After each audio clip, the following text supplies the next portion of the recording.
Hi friends, welcome to my exam 100.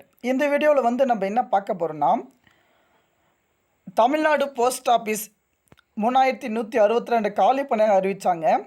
இதுக்கான verification போது என்னென்ன சர்டிஃபிகேட் வந்து எடுத்துகிட்டு போனோம், கம்ப்யூட்டர் சர்டிஃபிகேட் என்னென்ன தேவை, எத்தனை மாதம் வந்து பார்த்திங்கன்னா இந்த கோர்ஸ் வந்து முடிச்சிருக்கணும், அதே போல் கம்ப்யூட்டர் சர்டிஃபிகேட் எங்கிட்ட இல்லை, இந்த கோர்ஸ் வந்து எப்படி முடிக்கணும்னு கேட்பீங்க. அதற்கான முழு தொகலை பற்றி தான் நம்ம பார்க்க போகிறோம். வீடியோவை ஸ்கிப் பண்ணாமல் முழுமையாக பாருங்கள். ஓகே, இதை பொறுத்த வரைக்கும் தமிழகம் முழுவதும் 3162 காலி பணியிடங்கள். இதுக்கு வந்து பார்த்திங்கன்னா மொத்தம் பிபிஎம், ஏபிஎம், தக்ஸவேக் இந்த 3 பதவிகள் வந்து அறிவிச்சிருக்காங்க. ஸ்டெப் பை ஸ்டெப்பாக பார்க்கலாம், ஸ்கிப் பண்ணால் முழுமையாக பாருங்கள். சர்டிஃபிகேட் வெரிஃபிகேஷன் அப்போது என்ன கொண்டு போகணுன்னு கேட்பீங்க. இதில் பார்த்தீங்கன்னா 10th மார்க் லிஸ்ட்டு. ஏன்னா நீங்கள் அப்ளை பண்ணது பார்த்திங்கன்னா 10th மார்க் லிஸ்ட்டு, உங்களுடைய ஃபோட்டோ, சிக்னேச்சர், இந்த டீட்டெயில்ஸ் எல்லாமே அப்டேட் பண்ணியிருப்பீங்க. அதில் இம்பார்ட்டன்ட் விஷயம் பார்த்திங்கன்னா 10th மார்க் லிஸ்ட்டை உங்களுடைய ரிஜிஸ்டர் நம்பர் வரலை கேட்பீங்க. ஏன்னா அந்த அப்டேட்டை வந்து எதுவுமே கேட்க கிடையாது. ஆனால் நீங்கள் கொடுத்துருக்கீங்க பார்த்திங்களா மார்க்கு, உங்களுடைய mark Tamil, English, science, practical இந்த சர்டிஃபிகேட் பிரகாரம் வந்து பார்த்திங்கன்னா உங்களுடைய மார்க் எவ்வளோ வந்துருக்கு அது பார்ப்பாங்க. கம்ப்யூட்டர் சர்டிஃபிகேட் கண்டிப்பாக தேவை. ஓகேங்களா, கம்ப்யூட்டர் சர்டிஃபிகேட் கண்டிப்பாக தேவை. அதே போல் கம்யூனிட்டி சர்டிஃபிகேட்டு நிறைய நண்பர்கள் வந்து பார்த்திங்கன்னா எஸ்சி, எஸ்டி எல்லாமே அப்டேட் பண்ணியிருப்பீங்க. அல்லது பார்த்திங்கன்னா ஓபிசி சர்டிஃபிகேட் வந்து அப்டேட் பண்ணியிருப்பீங்க. ஓகேங்களா, இவரை பொறுத்த வரைக்கும் எந்த கம்யூனிட்டி சர்டிஃபிகேட்டுமே வந்து பார்த்திங்கன்னா தேவை கிடையாது.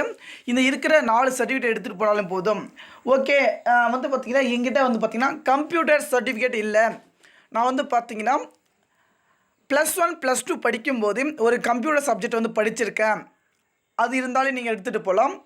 அதே போல் வந்து பார்த்திங்கன்னா நீங்கள் ஒரு காலேஜ், ஒரு பட்டப்படிப்பு, ஒரு பிகாம் அல்லது கம்ப்யூட்டர் சயின்ஸ் அந்த மாதிரி ஏதாவது படிச்சிருந்தாலும் வந்து பார்த்திங்கன்னா ஒரு பாடமாக வந்து பார்த்திங்கன்னா கம்ப்யூட்டர் வந்து படிச்சிருந்தாலும் அந்த சர்டிஃபிகேட் வந்து எடுத்துகிட்டு போகலாம்.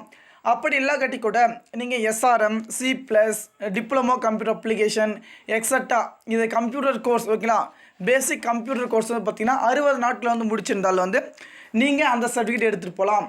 ஓகே, உங்ககிட்ட வந்து பார்த்திங்கன்னா கம்ப்யூட்டர் சர்டிஃபிகேட் இல்லை, இந்த கோர்ஸ் வந்து முடிக்கணுமா கேட்பீங்க. இப்போ வந்து பார்த்திங்கன்னா புதுசாக வந்து பார்த்திங்கன்னா டிப்ளமோ கம்ப்யூட்டர் அப்ளிகேஷன், ஓகேங்களா, டிப்ளமோ இன் DCA என்ன பார்த்திங்கன்னா டிப்ளமோ கம்ப்யூட்டர்னு பார்த்திங்கன்னா basic computer, MS Office, word, power point இந்த கோர்ஸ் முடிக்கிறது வந்து பார்த்திங்கன்னா 5000 8,000 வராங்க. ஆனால் இப்போ வந்து பார்த்திங்கன்னா ஆஃபரில் மொத்தம் 1000 rupees தான். உங்களுடைய வீட்டுக்கு வந்து பார்த்திங்கன்னா சென்ட் பண்ணிவிடுவாங்க certificate. 90 days life time certificate தான். ஓகேங்களா, ISOட பர்மிஷனோட வந்து பார்த்திங்கன்னா உங்களுக்கு இந்த சர்டிஃபிகேட் வந்து பார்த்திங்கன்னா ப்ரொவைட் பண்ணுறாங்க. விருப்பம் உள்ளவர்கள் பார்த்திங்கன்னா கமெண்ட் செக்ஷனில் கமெண்ட் பண்ணுங்கள். இதோடைய ரிசல்ட் எப்போ தான் பார்த்திங்கன்னா 1 மாதம் இல்லை 1.5 மாதத்துக்குள்ளே வந்து பார்த்திங்கன்னா இந்த ரிசல்ட்டை வந்து பார்த்திங்கன்னா சீக்கிரமே வந்து ரிலீஸ் பண்ணிவிடுவாங்க. ஓகே ஃப்ரெண்ட்ஸ், இந்த தகவல் வந்து உங்களுக்கு யூஸ்ஃபுல்லாக இருக்குன்னு நினைக்கிறேன். யூஸ்ஃபுல்லாக இருந்தால் உங்களுடைய நண்பர்களுக்கு அனைவருக்கும் வந்து ஷேர் பண்ணுங்கள். உங்களை விடைபெறுவது my exam method. Thank you, take care, bus you.